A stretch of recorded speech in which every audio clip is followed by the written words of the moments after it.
अस्सलामुअलैकुम। मोहम्मद अज़हर सिद्दीक अपने programme political diaries के साथ हाजिर खिदमत है। 1 अप्रैल 2024। अप्रैल फूल ना बन जाइएगा। बहुत सी बातें हो रही हैं और सच असल हक़ाइक़ नहीं लाए जाते, कुछ सियासत की नज़र हो जाता है। लेकिन आपको सबसे जो बड़ी ख़बर वो यही है कि 300 वकला ने जुडिशल कमीशन बनाने पर ख़त लिख दिया है।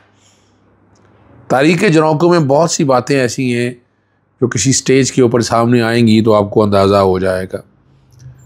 नवाज शरीफ कहीं ना कहीं बैठा ये सोच रहा है कि ये गर्दाब में से कैसे निकला जाए, अपने वोटर को क्या जवाब दिया जाए, जो उन्होंने नारे लगाए हैं वो किस तरह सेटिस्फाई किया जा सके। हुकूमत तो ले ली, इक़्तिदार भी ले लिया, कब्ज़ा भी कर लिया, क्या इसके वो नताइज हासिल कर पाएंगे, इसमें सोचो विचार में लगे हुए हैं। इमरान खान कल भी खड़ा था, आज भी खड़ा है और आइंदा भी खड़ा रहेगा। ये एक अलग बात है कि पाकिस्तानी सियासत में एस्टैब्लिशमेंट के बगैर चलना नामुमकिन है। लेकिन इमरान खान अब कुछ चीज़ें सामने रख कर चल रहा है तो वो सोच समझ के रखा होगा कि क्या होना है। वैसे मुझे तो अंदाज़ा है, लेकिन वर्किंग रिलेशन के हवाले से जहाँ तक मेरी ज़ाती राय है, इमरान खान साहब भी कोई इसमें कोई दो राय नहीं है। लेकिन जब आप कुछ चीज़ें ऐसी हैं जो तय हो कि आपने उसी तरह चीज़ों को लेकर चलना है तो वो ज़रा मुश्किल बात है।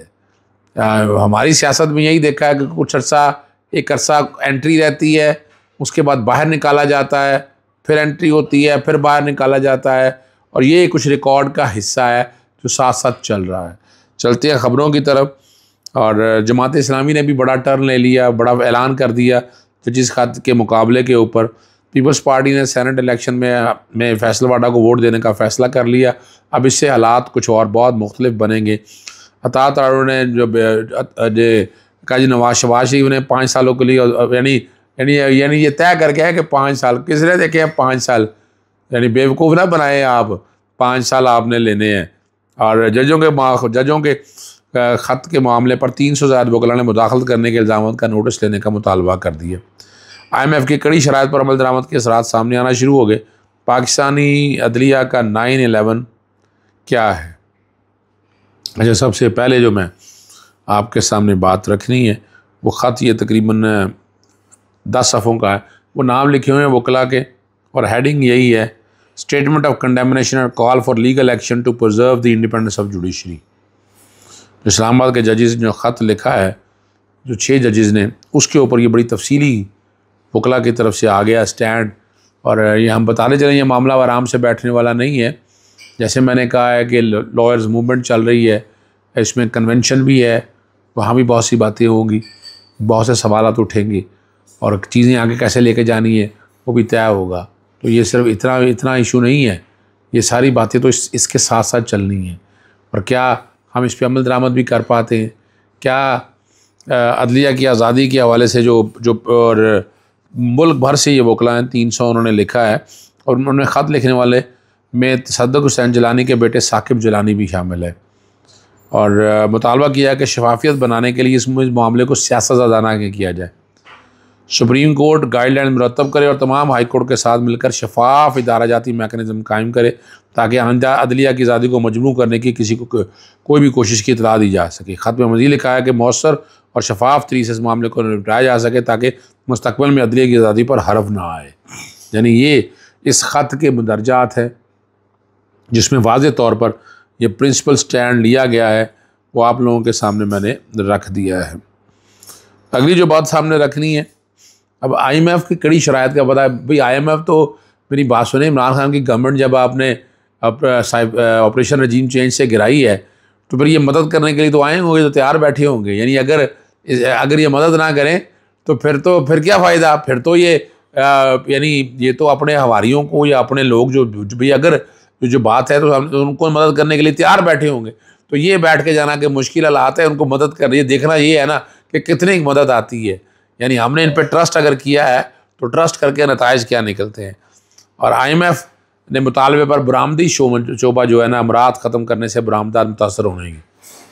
ये एक्सपोर्ट की बात हो रही है।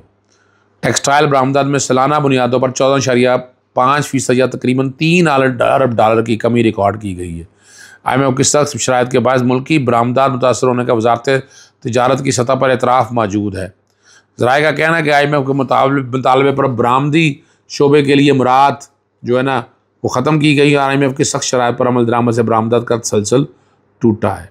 पाकिस्तान पीपल्स पार्टी ने फैसल वाडा को वोट देने का फ़ैसला कर लिया है और 6 अरकान असम्बली से हदायत किया है कि सेनेट इलेक्शन में फैसल वाडा को वोट डाले जाएँ।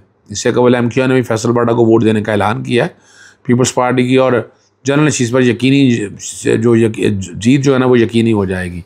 फैसल वाडा आज़ाद सेनेट की नशिस्तों के 12 नशिस्तों के लिए सिंध असम्बली पर इंतखाब लड़ रहे हैं और असम्बली जो है ना वो 12 अप्रैल को सिंध असम्बली में इलेक्शन होना है।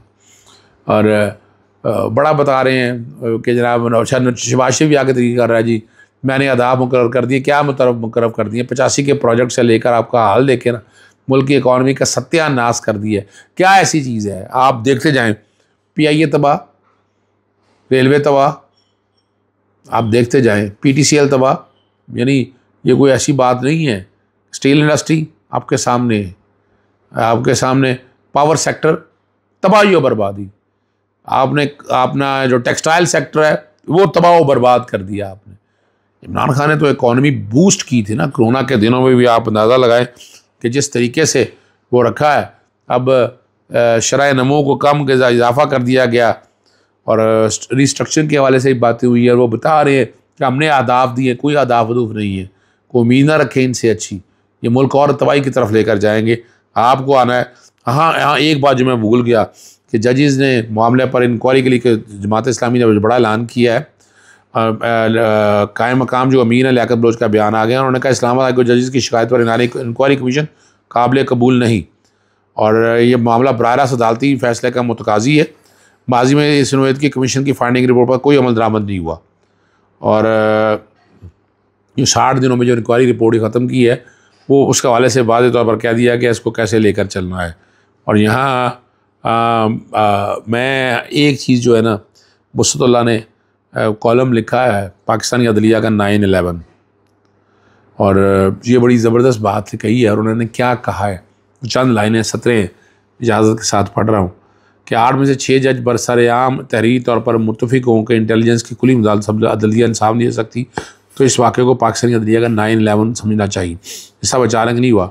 सबसे पहले इसी इस्लामाबाद हाई कोर्ट के जज शौकत सिद्दीकी ने 2018 में बालाए अदालत मुदाखलत से खबरदार करने का बिगल बचाया। तब उनके साथी जजों समेत बहुत सोने से जस्टिस सिद्दीकी को एक जज्बाती इंसान जाना और उनके आयद करदा संगीन इल्ज़ामात की छानबीन के लिए अदालत ने कोई नोटिस लेने या कमीशन बनाने का मुतालबा की बजाय उल्टा जस्टिस सिद्दीकी को फारिग कर दिया। अब जस्टिस सिद्दीकी बेकसूर ठहरा के रिटायरमेंट के तमाम मुराद बहाल कर देंगे। इस फैसले से हौसला पा के इसी इस्लामाबाद हाई कोर्ट के 80% जजों ने कमोबेश वही इल्ज़ाम दोहराए जो जस्टिस सिद्दीकी ने चेम्बर्स कबल लगाए गए। लिहाजा ताज़ा तरीन इल्ज़ाम फहरिस्त के होते को भी उम्मीद है कि तमाम हाई कोर्ट और सुप्रीम कोर्ट पर मुश्तमिल कोई हंगामी ग्रैंड जिरगा सर जोड़ तोड़ के बैठेगा और छानबीन करके आगे आएगा कि इंटेलिजेंस एजेंसियों का दबाव मौज एक हाई कोर्ट पर आया या इसके दबाव की जड़ें ज़हनी सियाल अदलिया हर जगह पर फैली हुई हैं। मगर शायद ये फ़र्ज़ कर लिया गया है कि दबाव का निशाना पूरी अदलिया में से सिर्फ 6 जज बने हैं और फिर इसका हाल ये निकाला गया कि सुप्रीम कोर्ट इस स्कैंडल की तहकीक खुद करने की बजाय इसे हुकूमत से करवाया, जिसकी साख पर 8 फरवरी की मोहर लगी हुई है और जो ख़ुद अपनी मुद्दत इक़्तिदार के लिए किसी और की खुशनुदी के मोहताज है। मीर के सादे हैं बीमार हुए जिसके सबब उस अतार के लौंडे से दवा लेते हैं।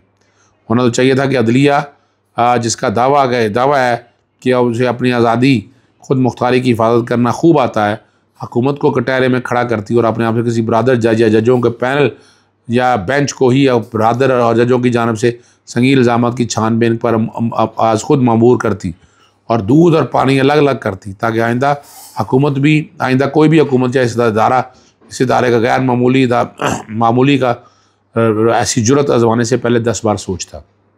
मगर इस मौनी बहरान में दरमियानी हल निकालने की कोशिश की गई है, जिसे कोई दरमियानी हल नहीं निकल सकता। मुझ कम ज़रफ़ को ये वसूतला कहते हैं किसी रिटायर्ड जज या जज पर मुश्तमिल किसी एक कमीशन की मिसाल दरकार है जिसकी मेहनत रंग लाई हो और उस किस्म की सिफारिशात पर कुली छोड़ जुज़वी अमल हुआ हो, भले वो हमूदरमान कमीशन हो, जबरी गुमशुदगी के मामले में कमीशन हो, एबटाबाद कमीशन हो या और जो तहकीकाती कमीशन हो। चलिए रिटायर्ड जस्टिस जलानी का या कानूनी कमीशन बन गया चलिए, इस कमीशन ने अपनी रिपोर्ट अभी अगले चंद माह में मुरतब कर दी, तो क्या सुप्रीम कोर्ट ने हुकूमत को पाबंद किया है कि वो जिलानी कमीशन की रिपोर्ट मनो और ना सिर्फ शाये करेगी बल्कि उसकी भी जो सिफारिशात होंगी उन पर हर बार अमल करेगी, और इस रिपोर्ट में अगर किसी इदारे के एहलकार या एहलकारों को दर्जिया की संगीन तौहीन का जिम्मेदार ठहराया गया तो उनके खिलाफ फौरी मुकदमात कायम होंगे। ये अदलिया का 9/11 जो कहा गया है वो सामने रख दिया है। इजाज़त चाहता हूँ।